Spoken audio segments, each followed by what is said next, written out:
ଏଇଟା କଣ? ନାଶପାତି। ନାଶପାତି କୁ ଇଂଲିଶ ରେ କଣ କୁହନ୍ତି? ପିଅର।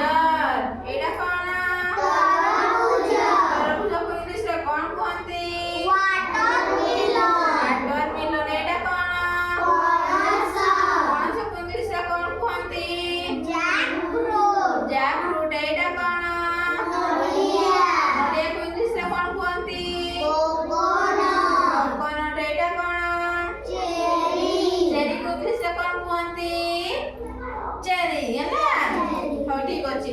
ମୁଁ ଏବେ ଜଣକୁ କହିବି, ସେ ଆସିକି କହିବ। ଆନନ୍ଦ ଆସିଲେ କହିଲ କୁହ।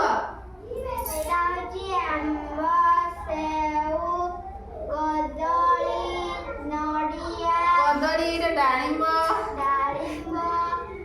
ଅଙ୍ଗୁର, ପିଜୁଳି, କମଳା, ସପୁରୀ, ଲିଚୁ, ଜାମୁକୋଳି, ଆତ, ନାଶପାତି, ତରଭୁଜ, ପଣସ, ନଡ଼ିଆ, ଚେରି। ଗୁଡ ବୟ। ୟା ପାଇଁ ତାଳି ଦେଇଯାଅ।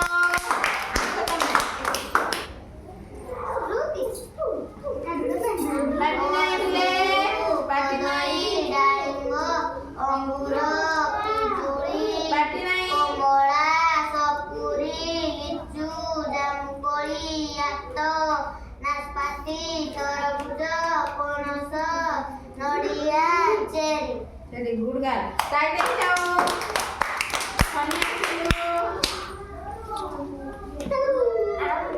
ସେଉ, କଦଳୀ, ଡାଳିମ୍ବ, ଅଙ୍ଗୁର, ପିଜୁଳି, କମଳା, ସପୁରୀ, ଲିଚୁ, ଜାମୁକୋଳି,